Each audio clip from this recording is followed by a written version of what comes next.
J'ai jamais utilisé d'hybride. Je suis arrivé avec des grosses convictions, j'ai jamais lâché. Pas de DJA, d'aucune aide, donc commencer petit pour grossir petit à petit sans dépasser une certaine taille quand même. Je m'appelle Kevin Réty, je suis producteur de semences pour Cocopelli depuis 4 ans. Avant j'étais en maraîchage en Ardèche, je faisais du maraîchage entre guillemets permacole. Le projet c'est ça, c'est avoir une ferme vivrière à l'ancienne.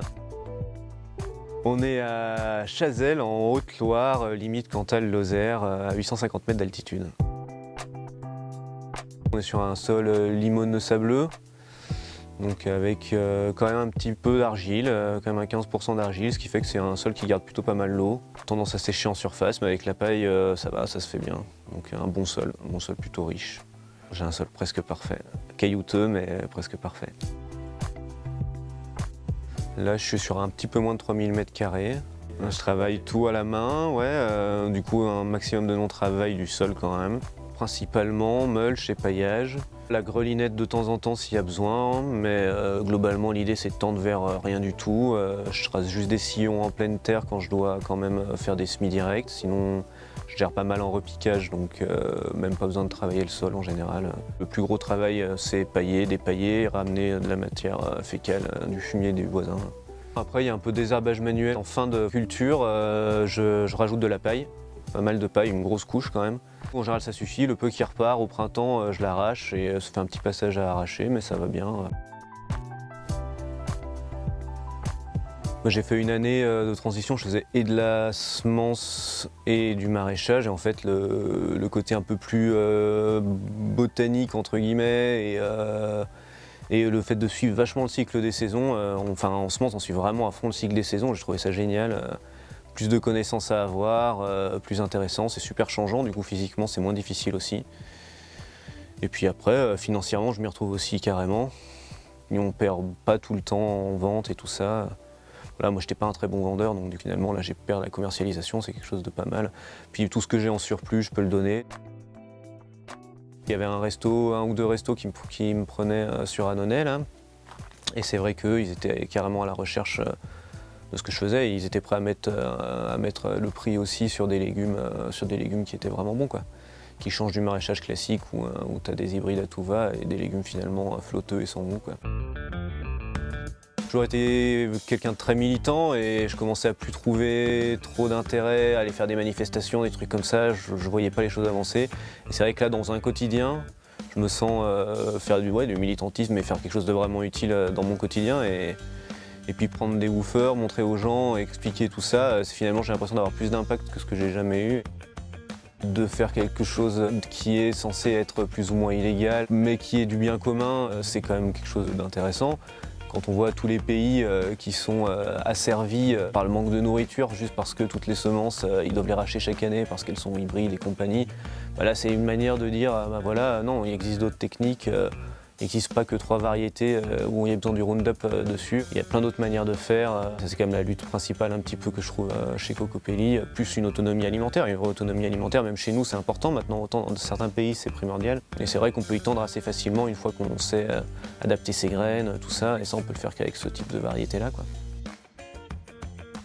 La différence entre une laitue qu'on mène en maraîchage ou une laitue qu'on mène en semence, c'est que la laitue en maraîchage, donc on va la semer pour ceux qui la sèment, on la repique, on la laisse pousser. Une fois qu'elle a paumé ou qu'elle fait la taille qu'on a envie, paf, on la coupe, on la balance en commercialisation et entre-temps, toutes les 2 semaines, on en a ressemé régulièrement pour qu'on en ait tout au long de l'année. Nous, ce qu'on fait, c'est que du coup, on la sème, on la repique, elle grossit, on fait des sélections en fonction des hors types. Elles grossissent, elles deviennent énormes et à un moment donné, leur cycle normal de laitue qu'on connaît est fini. Elles montent en fleurs, du coup elles font leur floraison, elles grainent. Ça fait des laitues, pas du tout petites comme on connaît d'habitude, mais ça fait des laitues qui peuvent monter, comme on a pu voir dans la serre, à 2 mètres de haut si elles vont bien, ou au moins 1 mètre, 1,50 m. Et qui font plein de graines, et voilà. Et après, du coup, à fin d'été, on peut à ce moment-là les couper, les battre et récolter les graines. Du coup, c'est un cycle beaucoup plus long et on mène le légume au bout, quoi. Contrairement au maraîchage où le légume on le voit jamais à ce stade-là, un jardin maraîcher ça n'a jamais la gueule d'un jardin semencier, quoi. Il y a tous les risques de ravageurs en plus, tous les risques d'intempéries, parce qu'il y a globalement 2 à 3 mois en plus de cycle que sur du maraîchage. Donc sur 100 laitues semées par exemple, en général c'est difficile d'en avoir plus de 80 récoltés, faut en semer tout ça. Il y a beaucoup de choses, les campagnols, les taupins, les limaces, la sécheresse, la grêle, tout ça, ça arrive petit à petit et il n'y a pas 15 000 semis qui peuvent rattraper ça, quoi. Une fois que c'est en place, c'est en place. Ça doit arriver au bout. Ici on est quand même envahi de campagnols comme un peu partout et du coup je les piège pour éviter qu'ils me défoncent toutes les cultures. Et normalement demain j'en aurai encore un, j'en chope à peu près entre 1 et 2 par jour. Et si je fais pas ça, c'est fini, plus de jardin quoi, ça va vraiment super vite. Ils bouffent tout là on voit, et ils bouffent les racines des haricots, de tout, des laitues. Et voilà, et du coup ça se reproduit quand même 3 fois par an ces petits machins. Donc voilà, après on donne ça aux chats ou aux chiens, et ils sont contents. Ça fait des économies de croquettes. Un couple de renards, ça peut bouffer jusqu'à 1000 campagnols par an. Mais du coup, dans nos régions, comme on a encore un peu de renards, ça limite un peu. Mais il y a des endroits où il n'y a plus tout de renards, ils sont chassés et tout ça, entre autres. Et du coup, l'invasion de campagnols est terrible, qui propage en passage la maladie de Lyme. Et voilà. Du coup, faut bien garder les renards. C'est important pour ces petites bêtes-là, pour les bouffer. Alors le terme permaculture, c'est un terme qui maintenant me dérange beaucoup, alors qu'au début, quand je me suis lancé, c'était vraiment quelque chose comme un fil conducteur dans le début de ma carrière de maraîcher. Je voyais vachement tout ce côté travailler avec de la paille, avec des nouvelles techniques qui en réalité ne sont pas forcément si nouvelles d'ailleurs, mais bon. Et maintenant, c'est vrai que quand je rencontre des gens qui viennent me voir parce que j'utilise ces techniques, le terme permaculture, c'est devenu du lobbying presque. Enfin, c'est quelque chose qui est utilisé à tort et à travers pour des modes de vie, pour des choses comme ça, que genre on me dit que je suis permaculteur. Moi, je me sens pas du tout permaculteur. Je me sens petit paysan qui vise une autonomie et qui a envie de revenir à des vraies valeurs. Et pas du tout à tout ce qu'on en fait de marketing autour maintenant, des stages à 800 € les 3 jours, à apprendre des trucs que tu peux apprendre en allant juste voir des gens et faire du woofing. Voilà, je trouve que tout ça, ça a été racheté, quoi. C'est un peu une marque de fabrique et du coup, on te met des étiquettes de trucs alors que t'as pas du tout envie d'avoir cette étiquette parce que tu utilises de la paille dans ton jardin et d'un coup, tu es devenu un permaculteur, tu as réfléchi à ton design, à ton truc, alors qu'en fait, il n'y a rien de tout ça, quoi. Juste, tu suis tes valeurs. C'est un truc pour attirer du citadin, quoi, et leur faire payer des formations hors de prix qui leur servent à rien, quoi, qui leur aura jamais appris quoi que ce soit à cultiver.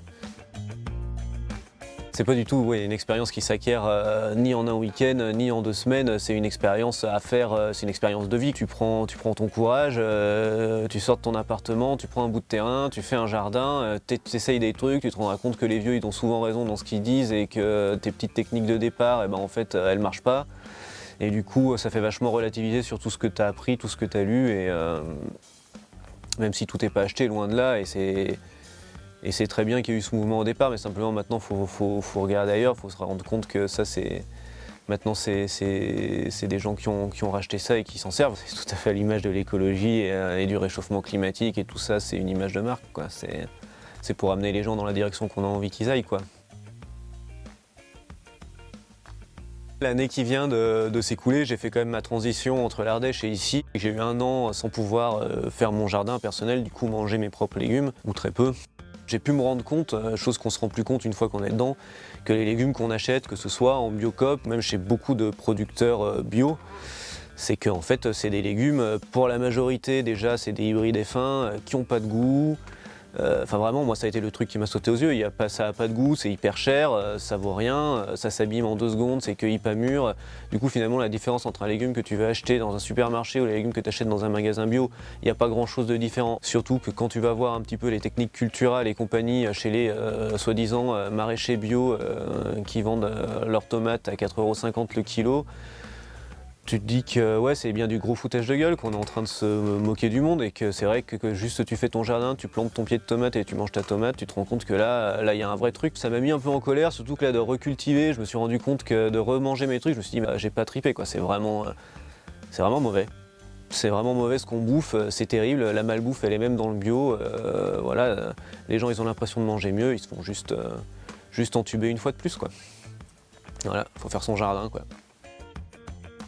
Il existe des gens qui font des choses bien, il en existe quand même pas mal, plus qu'on le croit. C'est des gens qui en général essayent pas d'avoir la même visibilité que ceux qui font un gros marketing partout. Ils sont bien dans leur petit jardin, ils vendent leurs petits produits en panier ou sur des petits marchés de producteurs.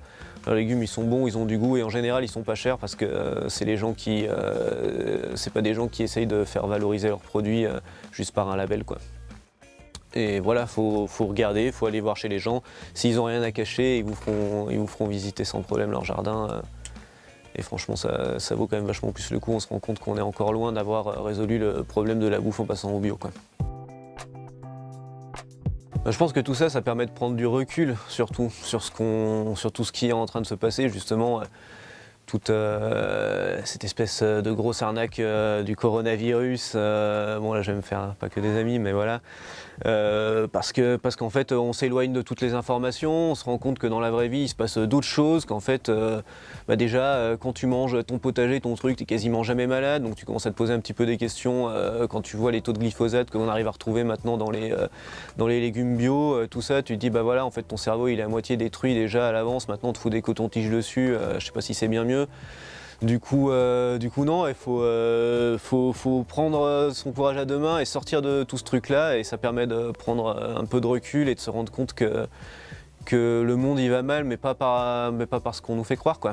Plutôt parce qu'il y a des gens qu'on est vachement bien, très bien manipulés quoi. Voilà. Bah moi j'ai envie de dire aux générations futures, aux gens qui ont envie de se lancer un peu dans l'agricole, faites attention, suivez pas tout ce qu'on vous dit dans les BPREA, dans toutes les formations diverses et variées. En fait on peut faire sans tout ce qui nous impose plus ou moins, on peut faire sans la PAC, on peut faire sans les diverses aides, on peut faire sans tout ça, sans s'endetter. Sur des petites surfaces, on peut vivre, on peut arriver à manger bien, sans travailler comme un acharné, sans être comme tous ces gens qu'on voit la nouvelle mode des reportages où on nous montre que les gens ils en peuvent plus, ils sont surendettés, ils se suicident, c'est pas vrai. Il y a plein de gens qui y arrivent sans ça et qui vivent super bien, qui sont heureux, qui ont le sourire tous les jours et qui trouvent pas du tout que l'agriculture c'est un truc hyper dur. Faut y aller, faut expérimenter, commencer petit et pas hésiter, en fait c'est pas si compliqué. En quelques années on peut arriver vraiment à manger super bien et une autonomie c'est un grand mot, mais en tout cas arriver à manger ses propres produits une grosse partie de l'année et je pense que c'est très important pour la suite parce qu'il faut bien manger pour être intelligent et se rendre compte un peu tout ce qu'on est en train de nous mettre dans la gueule en ce moment quoi. Voilà, s'autonomiser c'est bien, faut arrêter de passer par tous les trucs qu'on nous impose.